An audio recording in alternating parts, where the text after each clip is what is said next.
Okay, hello my friends. Here are the 5 big stories for today. There are 5 of them. So the first is Orban, after his whirlwind peace tour where he didn't have the authority to do it, going from Zelensky to Xi to Zelensky to Putin to Xi to Erdogan.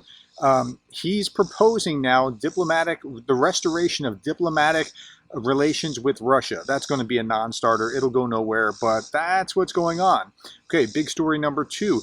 Japan loans $3.3 billion to Ukraine. Now that's a loan, and it's part of a larger $50 billion loan package.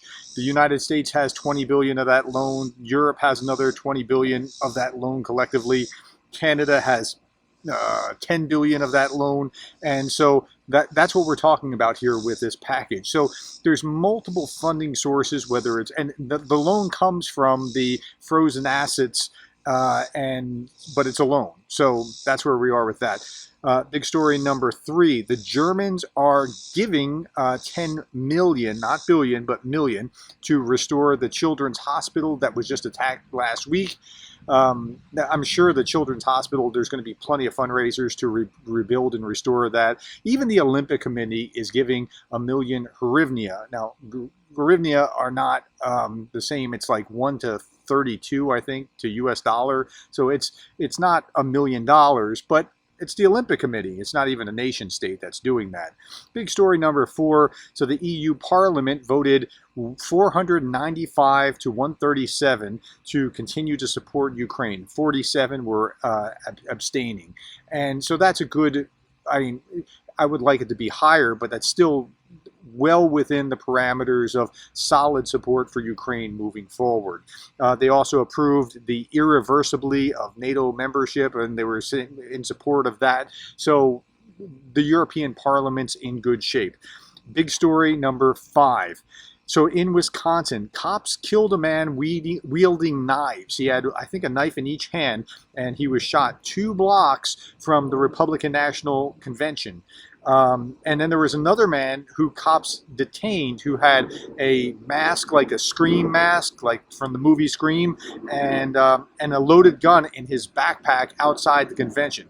If you're the praying sort, now's the time to start praying, just because, like, we don't want violence. What we want is to settle things with words, with the majority getting their say, right? And minority rights not being trampled. And that's how we should settle things, not with violence. And I think, I already talked about this earlier in the day. If you watch the Republican National Convention tonight, you're going to hear J.D. Vance talking about foreign policy, and listen carefully. Go back to that video and listen to what I say about how he's going to be speaking about it. I don't think he'll be saying Russia should win. He's going to be saying Europe needs to pay more. Those are 2 different messages. It's not as powerful as I would like it to be. I would prefer it to be, we're going to give them everything, but it's not anti-Ukraine so much as we just can't shoulder the burden. So go back to that video. It's like 2 videos ago today, and see, tell me what you think. Am I right or wrong about my assessment? And I'm just telling you how Republicans see the matter, which might be different than you will see the matter if you're not from a Republican kind of worldview. Okay, that's all that I have today, my friends. Thank you for the likes, the shares, the subscribes, and thank you for being the kind of person that cares about Ukraine.